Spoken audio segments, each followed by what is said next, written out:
ever feel tension creeping in as the holidays approach? Well, last year I found myself dreading family gatherings and stuck in that same exhausting cycle of stress and overwhelm. But what if I told you there's a way to reclaim that joy during this season? I know it's hard to believe, but in today's episode, we're going to talk about how to set those healthy boundaries and not only protect your peace, but also deepen your family connections and change your family culture. This truly can be the holiday that changed all others. Let's find out how.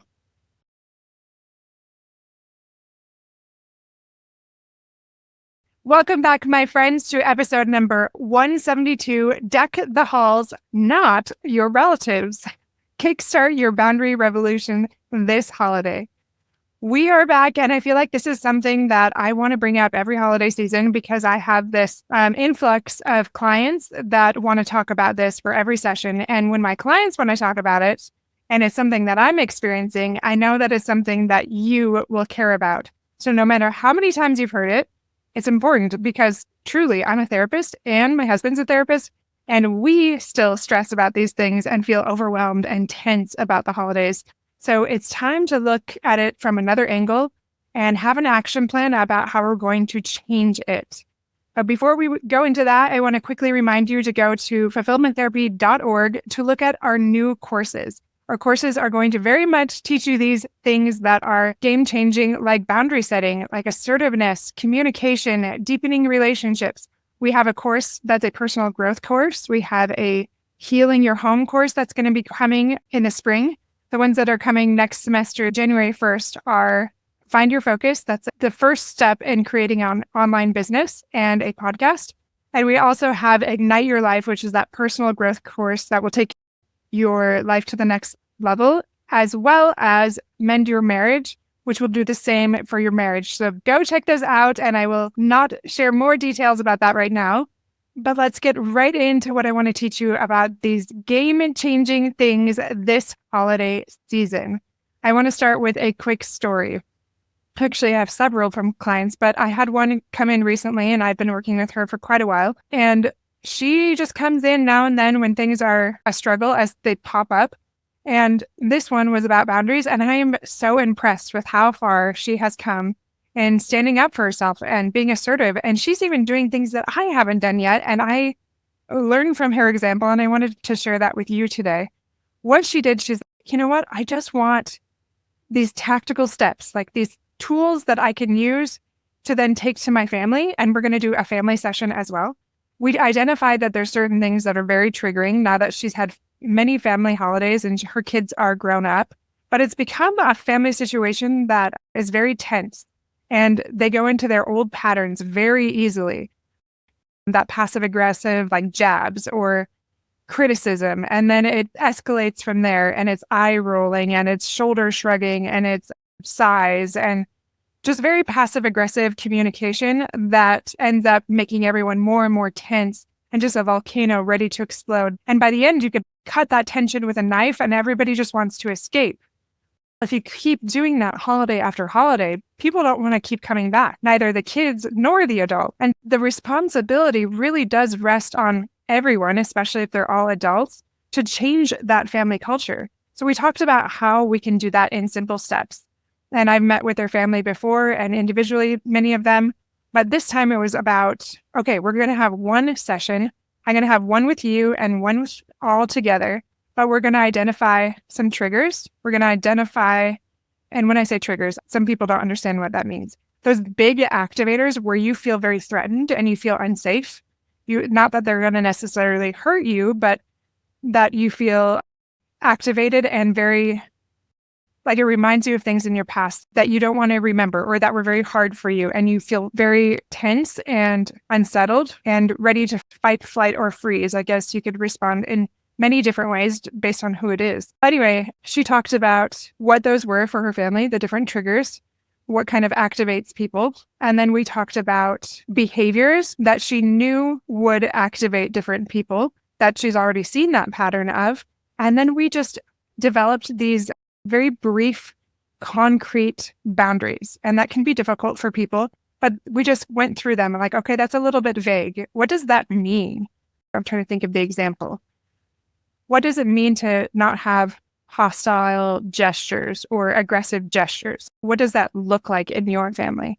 And then we'd break it down. Okay, so what you're telling me is if somebody says something that is negative towards another person, that you will get up and you will leave the room, or you will look at them, you will not say anything, and you'll turn to the next person and start a conversation or end that conversation in one way or another. Is that what you're saying that you're going to do?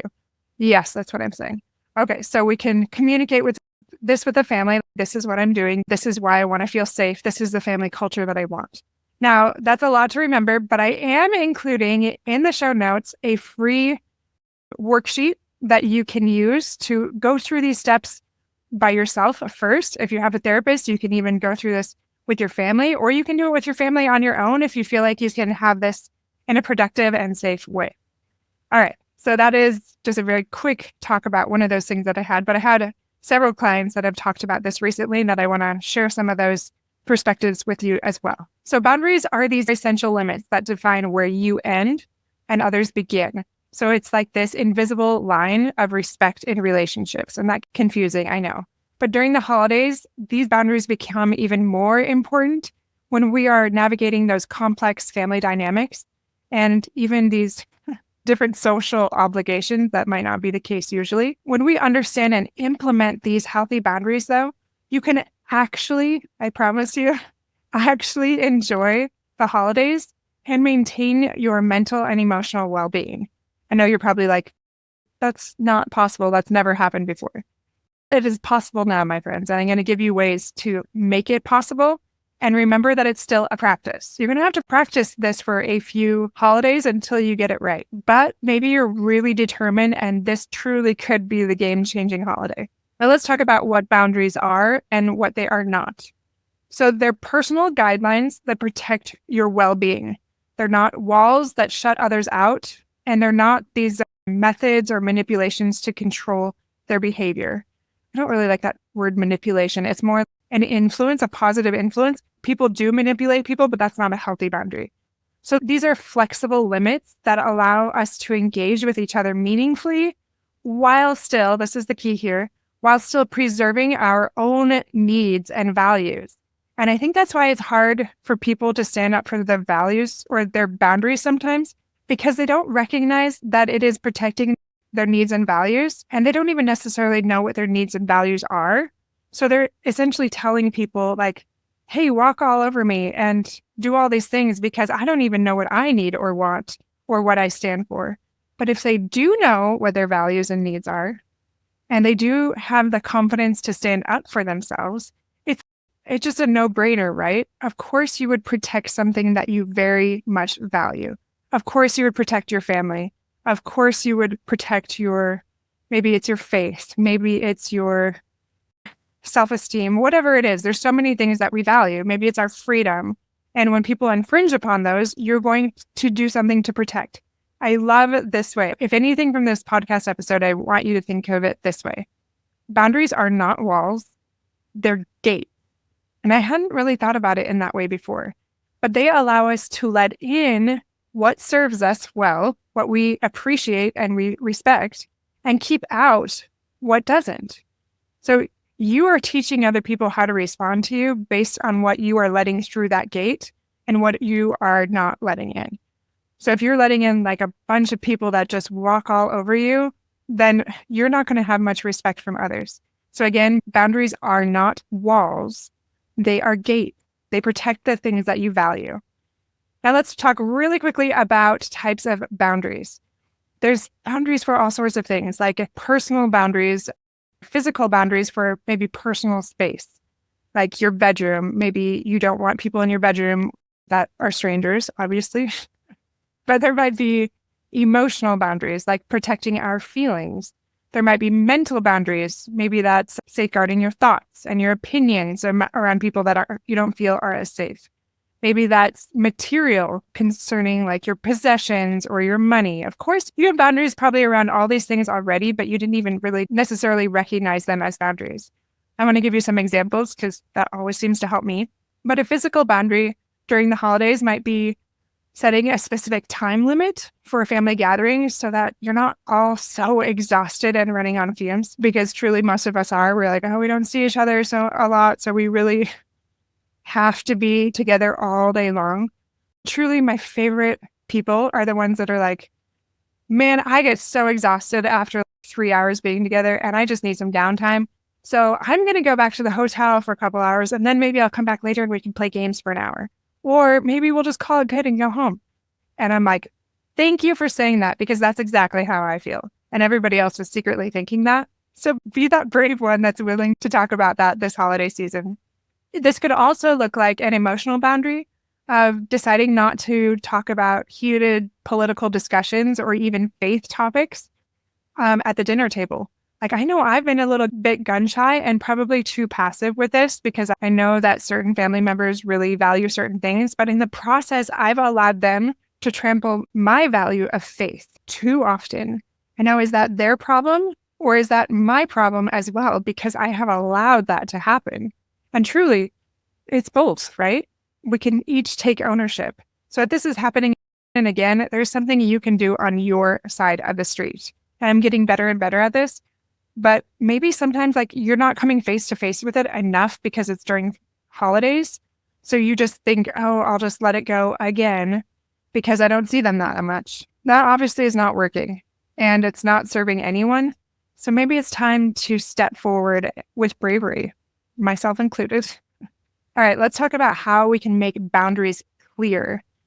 Clear communication is key for very effective boundaries. One of the simplest things that you can do is use I statements to express your needs or your wants or your values without blaming or attacking other people, and really trying to stay away from those infinites or like you always, you should, you never, but just simply I statement.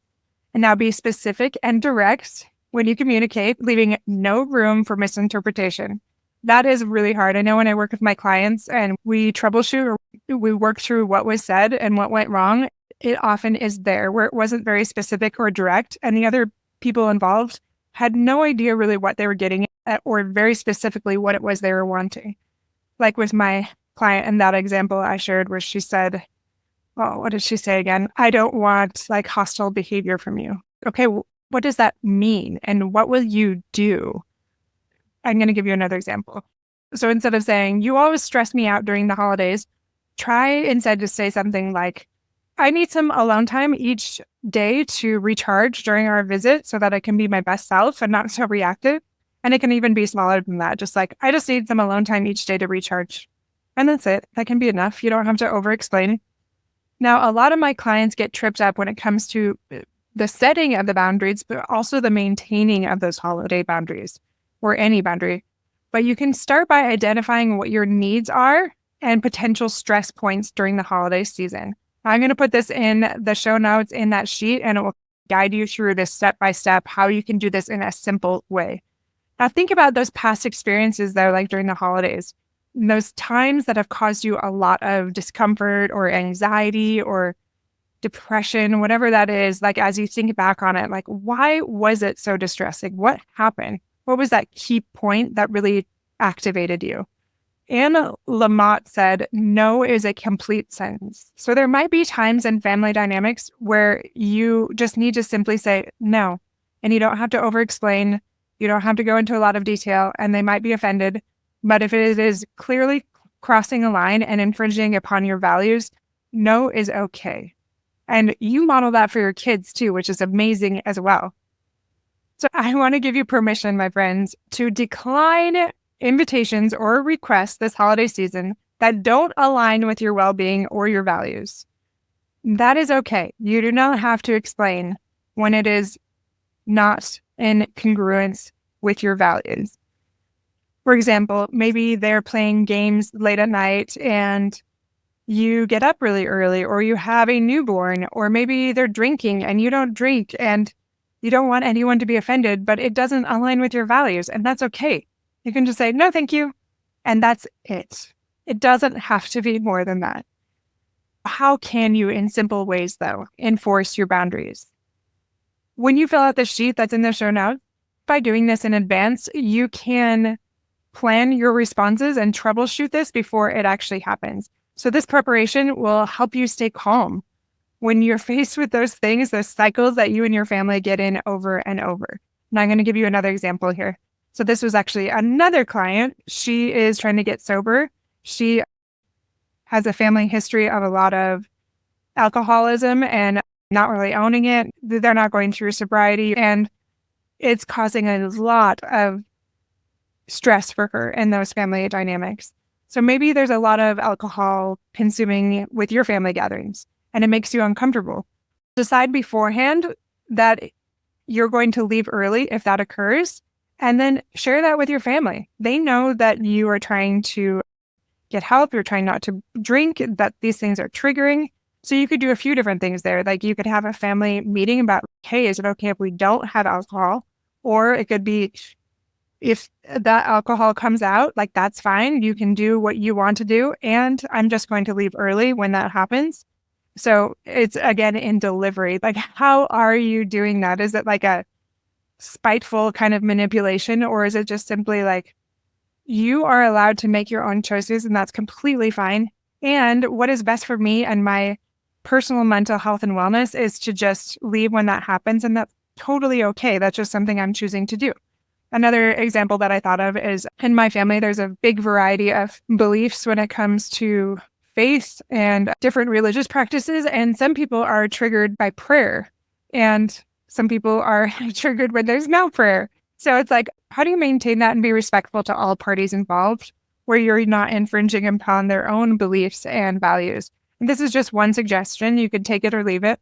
But it can be like, if it's at my house, for example, I could be like, I very much value faith and I value my religion and I want to practice those things. Now, I don't have to abandon my value because somebody else doesn't have that same value, but I can simply say, hey, I know we have different beliefs. Like I can say beforehand, it's important for me and my family and my values to have prayer, but I totally understand if you want to come in a few minutes late, or if you prefer to stay in the living room, or what could occur where I'm not infringing upon your values either and making it uncomfortable for you. Like it could just be a very simple conversation. And I know if somebody said that to me, like, hey, I know you really value prayer and we're not having prayer, what would be comfortable for you where you still feel like your values are respected? Like I would be so touched by that, because we all have differences, but it's just learning how to navigate those. All right, I know I've shared a lot of this, and some of this is just maybe you need time to process, because these are patterns that have been very triggering for a very long time. So I don't want to overdo it either, but just really briefly mention that self-care is really important towards maintaining those boundaries, especially during the holidays when you're probably exhausted, you're doing a lot of prep work, there's a lot of people around. Take the time to do those things that will rejuvenate you, like exercise, meditation, that little personal time out. Because remember, you can't pour from an empty cup. So when you take care of yourself, you'll be better able to handle those potentially stressful family dynamics and still maintain your boundaries. So just in conclusion, my friends, don't forget how important it is to both set and maintain your boundaries during the holidays. It's such a powerful tool for reducing your stress and improving your family relationship. It's the skill that requires a lot of patience and practice, as my clients can attest, and why they keep coming back and they get a little bit better every time. And I remind them, like, hey, this is part of the human experience. It is okay that you did not 100% nail it. But last time, like maybe the last 10 years, you probably got like a D or an F on your report card. I don't actually say that because that's shame mates. But this time you got like a high C. Like we are going up and this is awesome. We're improving and getting better, and let's celebrate that. Please remember that your needs are valid and that healthy boundaries are a gift for both you and your family members. And you're modeling to those little people in the home, whether they're nieces or nephews or whoever, that it's okay to stand up for yourself and your values respectfully. And you don't even have to be super respectful if they're being super out of line and you just need a hard no. Sometimes that has to happen. So again, there's that free worksheet in the show notes. So check that out, because we'll break it down for you and you can really figure out what you want to set, how you can maintain that, and how you can change your family dynamic around the holidays, especially concerning boundaries. So check that out. And don't forget to check out fulfillmenttherapy.org. Check out our blog. We release blog articles twice a week. We also have on the website links to where you can access all of the podcast episodes, which we release Mondays and Thursdays every single week. If you want to reach out to us, you can contact us on the website and ask us any questions, things you want to know for improving your mental health and wellness, or maybe you want to be a guest on the show, or you want me to be a guest. You can find all of those things there. Check it out. And my friends, best of luck this holiday season. If you do this, it will change that cycle, that pattern, and completely elevate your family culture to something you can be proud of and a legacy you're excited to hand to the next generation. Take care, my friends, and I will see you back here in just a few days.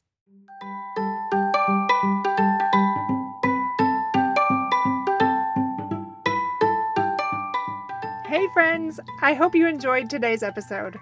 If you did, chances are someone else would too. Would you take 30 seconds to share this with a friend who's looking for greater family fulfillment? And while you're sharing, tell me what you think about the show by leaving a review on Apple Podcasts. It refuels me when I hear this podcast is helping you, no matter what your house or your hair looks like. I'll meet you back here every Monday and Thursday morning for more episodes. Until then.